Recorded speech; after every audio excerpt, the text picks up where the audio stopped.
सिर्फ 24 घंटे, 2 शहर और हजारों जिंदगियां राख बन गई।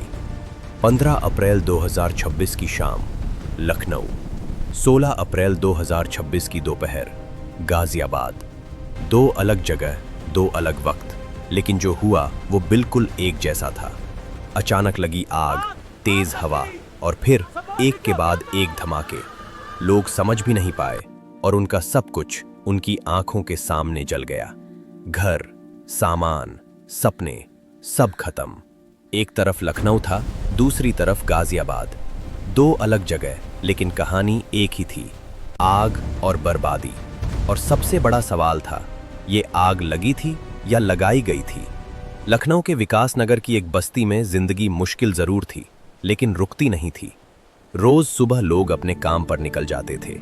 कोई मजदूरी करता था, कोई कंस्ट्रक्शन साइट पर काम करता था, कोई छोटा मोटा बिजनेस करता था।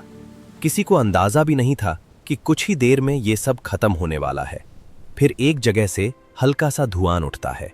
शुरू में किसी ने ध्यान नहीं दिया, क्योंकि ऐसे धुएं रोज उठते हैं। लेकिन धीरे धीरे धुआं बढ़ने लगता है और फिर आग लग जाती है।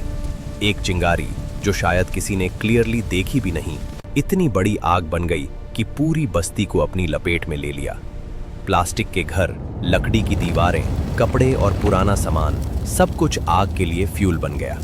आग इतनी तेज थी कि लोग समझ ही नहीं पाए कि हो क्या रहा है। बचाओ बचाओ की आवाजें हर तरफ से आने लगी। किसी ने पानी डाला, किसी ने मिट्टी, लेकिन आग रुकने का नाम नहीं ले रही थी। एक घर से दूसरा, दूसरे से तीसरा, और देखते ही देखते पूरा एरिया जलने लगा। लोग भागने लगे। माँ अपने बच्चों को ढूंढ रही थी, बच्चे रोते हुए भाग रहे थे। किसी का चप्पल गिर गया, किसी का फोन, किसी का सब कुछ। लोगों के पास टाइम ही नहीं था सोचने का, बस भागने का। इसी दौरान एक छोटा सा घर था जिसके अंदर 2 छोटी बहनें फंस गई। उन्हें समझ ही नहीं आया कि क्या हो रहा है। बाहर लोग भाग रहे थे, लेकिन वो अंदर ही रह गई। लोगों ने कोशिश की दरवाजा तोड़ने की, अंदर घुसने की, पानी डालने की, लेकिन आग इतनी तेज थी कि कोई अंदर तक पहुंच नहीं पाया। जब तक मदद पहुंची तब तक देर हो चुकी थी। जब आग बुझी तो बस राख बची थी, और उस राख के बीच 2 जिंदगियां हमेशा के लिए खत्म हो चुकी थीं। सुबह हुई, लेकिन वो सुबह नॉर्मल नहीं थी। न कोई रोशनी का एहसास था, न कोई नई शुरुआत। सिर्फ खामोशी थी और जली हुई मिट्टी की स्मेल। एक माँ जो कल तक अपनी बच्चियों को सुलाती थी, आज उन्हें पहचान भी नहीं पा रही थी। एक पिता जो रोज मेहनत करता था अपने बच्चों के लिए, आज खुद टूट चुका था। वो बस एक जगह बैठा था और कुछ नहीं बोल रहा था। 250 से ज्यादा परिवार एक रात में बेघर हो गए। कपड़े, पैसा, डॉक्यूमेंट्स, सब कुछ जल गया। लोग राख के बीच अपनी चीजें ढूंढ रहे थे। किसी को आधा जला हुआ फोटो मिला, किसी को स्कूल का बैग, और किसी को कुछ भी नहीं मिला। एक आदमी बस इतना कह रहा था कि उसके बच्चे भूखे थे, वो खाना बना रहा था, और उसी दौरान सब कुछ खत्म हो गया। ये सिर्फ आग नहीं थी, ये एक पूरी जिंदगी का खत्मा था। जहां कल तक लोग रहते थे, आज वहां सिर्फ जल चुकी जमीन थी। और सबसे बड़ी बात, किसी के पास क्लियर जवाब नहीं था कि ये सब कैसे हुआ। कुछ लोग शॉर्ट सर्किट की बात कर रहे थे, कुछ कुकिंग एक्सीडेंट की, लेकिन सच अभी तक सामने नहीं आया था। जब लखनऊ की आग की खबर लोगों तक पहुंच रही थी, तब तक एक और जगह वही कहानी शुरू हो चुकी थी। इस बार गाजियाबाद में। यहां भी एक बस्ती, एक नॉर्मल रात, और फिर अचानक आग। लेकिन इस बार एक और चीज थी, ब्लास्ट्स। एक सिलेंडर फटा, फिर दूसरा, फिर तीसरा। धीरे धीरे लोगों को समझ आया कि सिचुएशन बहुत सीरियस है। रिपोर्ट्स के मुताबिक कई एलपीजी सिलेंडर्स एक के बाद एक फट रहे थे, जिस वजह से आग और भी ज्यादा डेंजरस हो गई थी। हर ब्लास्ट के साथ आग और तेज होती जा रही थी।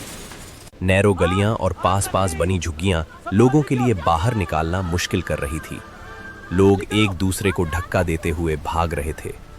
किसी ने बच्चे को उठाया, किसी ने अपनी माँ का हाथ पकड़ा, लेकिन हर कोई सबको बच्चा नहीं पाया।